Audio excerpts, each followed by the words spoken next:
ग़ीबत मुख्तलिफ़ अंदाज में की जाती है, मुख्तलिफ़ मौक़े पर की जाती है। जैसे किताबें जो लिखते हैं उनके बारे में लोग इस तरह की ग़ीबतें करते हैं। किताबों के मुसन्निफ़ीन की ख़ामियाँ, कमज़ोरियाँ सही मकसद के तहत बयान करें तो फिर तो जायज़ है। ख़ामख़वाह बुराई करना ये ग़ीबत है। जैसे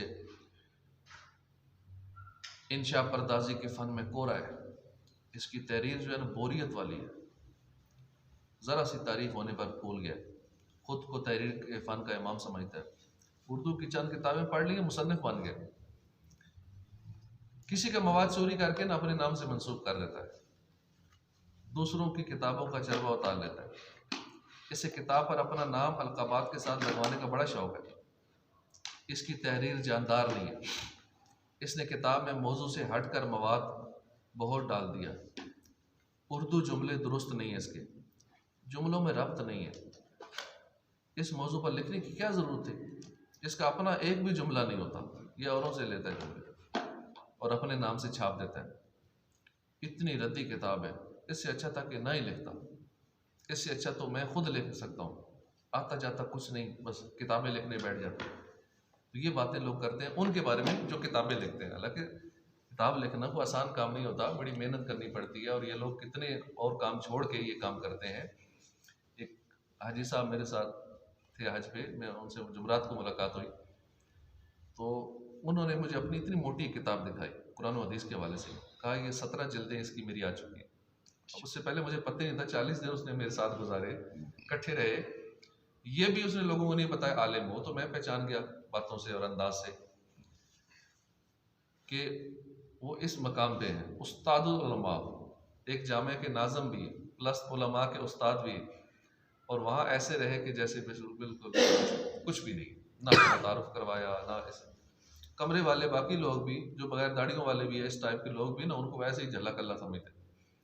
एंड पे जाके फिर हर बंदा उसकी रिस्पेक्ट करते, जिसको पता चल गया साथ वालों को कि इतना अहले इल्म बंदा हमारे साथ रहा, और मज़ीद उसके अंदर क्या क्या स्किल्स हैं वो खुद तो कुछ बताते नहीं। वैसी किताब उन्होंने जिक्र छेड़ा किसी बात पे तो उन्होंने वो दिखा दी, इतनी मोटी किताब कि इस पे काम, उसके बाद इतनी जल्दी आ चुकी है तो मज़ीद काम जारी है। इस तरह बड़े बड़े अल्लाह वाले होते हैं। अब बंदा ऐसे के बारे में बदगुमानी करे कि देखो जिसने ऊपर अपना नाम लिखा हुआ है ना, ये नाम की खातिर ऐसा किया है, मवाद की ओर से चोरी किया है, या इसको नामवरी की शोहरत की बड़ी ख्वाहिश है, शौक़ है, तो ये बदगुमानियाँ नहीं करनी चाहिए।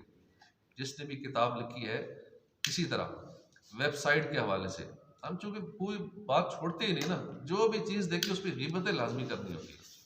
अमूमन साइट्स जो है ये इदारों की होती हैं या अफराद की होती हैं। हर बंदा तो नहीं बना रहा, होनी चाहिए, हर बंदे की अपनी साइट होनी चाहिए। आजकल के हिसाब से या फ्यूचर के हिसाब से ज़रूरी है, चाहे बंदा जवान है, बूढ़ा है, किसी भी उम्र का है, कुछ भी काम करता है ना, उसकी अपनी साइट या उसकी सोशल मीडिया एग्जिस्टेंस होनी ज़रूरी है। उसी को कहते हैं कि दुनिया में मौजूद है। अगर उसकी ना साइट है ना कोई सोशल मीडिया पे वो है, तो उसको मुस्तकबिल की दुनिया में एक किस्म का कहेंगे दुनिया में नहीं, बंदा मुर्दा है।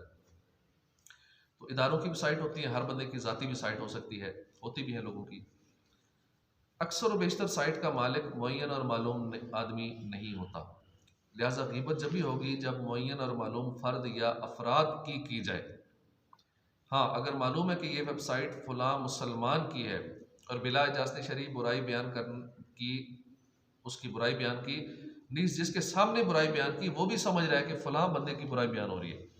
अब ग़ीबत भरी ये गुनाह भरी ग़ीबत है। हाँ, अगर पता नहीं है, आपसे हम बात कर रहे हैं कि एक बंदा है उसने ये किया और आपके जहन में नहीं है कौन बंदा फिर वो ग़ीबत नहीं है। जब ग़ीबत करने वाला भी जानता है, ग़ीबत सुनने वाला भी जानता है कि उस बंदे की बात हो रही है, अब ये ग़ीबत है।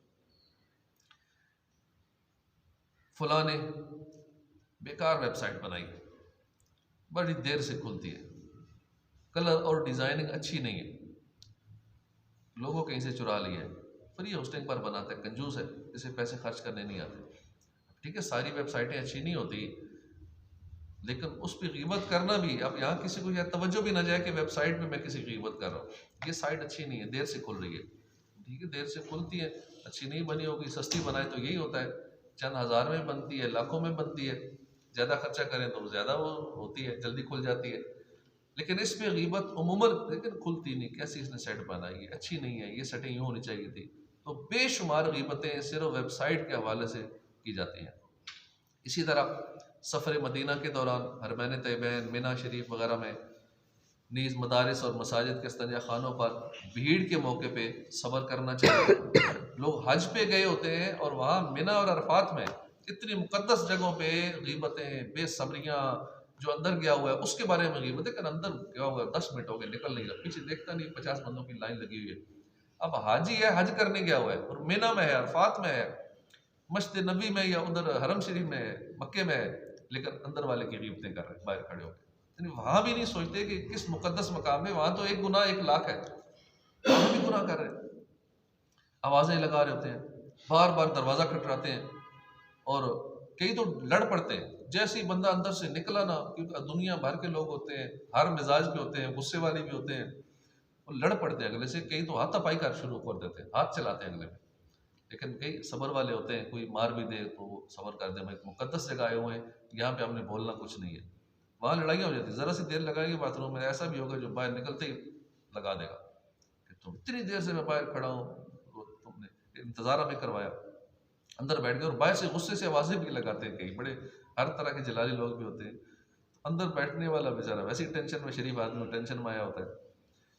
फिर वहाँ लड़ाइयाँ, तवाफ़ करते हुए जो लड़ाइयाँ देखी गई लोगों की, एक दूसरे के लगाना और इतना गुस्सा करना, ऊंचा ऊंचा बोलना, ये दुरुस्त नहीं है। वो ऐसी जगह है वहाँ तो आंख भी ना उठे, इतने अदब से रहना होता है काबा शरीफ के पास, बल्कि पूरे मक्का में ही, और फिर काबे के पास, और वो भी मताफ के अंदर, वहाँ किसी पे गुस्सा करना, और वो भी अल्लाह के मेहमानों पे गुस्सा करना, ये बहुत बड़ी जुर्रत है।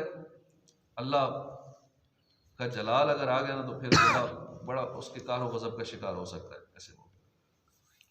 अब अंदर को बैठा है वाशरूम में, कहना जी अंदर जाके बैठ गया, इसको दूसरों का ख्याल ही नहीं है, अरे ये कहाँ अंदर चला गया है, इसको तो बड़ी देर लगती है, वो जल्दी निकलता नहीं है, पता नहीं अंदर जाके क्या करता रहता है, अंदर सो तो नहीं गया, गंद करके चला जाता है, ठीक से पानी भी नहीं पाता। इस तरह की ग़ीबतें जो वाशरूम बैठा हुआ है बाहर वाले लगे रहते हैं उसके बारे में। तो यूँ बहुत सारे मौके ऐसे होते हैं, किसी मौके पे हम किसी को छोड़ते नहीं हैं। ग़ीबतों का सिलसिला हर जगह ज़िंदगी के हर शोबे में जारी है। अल्लाह पाक हमें बचने की तौफीक अता फरमाए। आमीन बिजाह नबील आमीन सल्लल्लाहु अलैहि व आलिहि वसल्लम।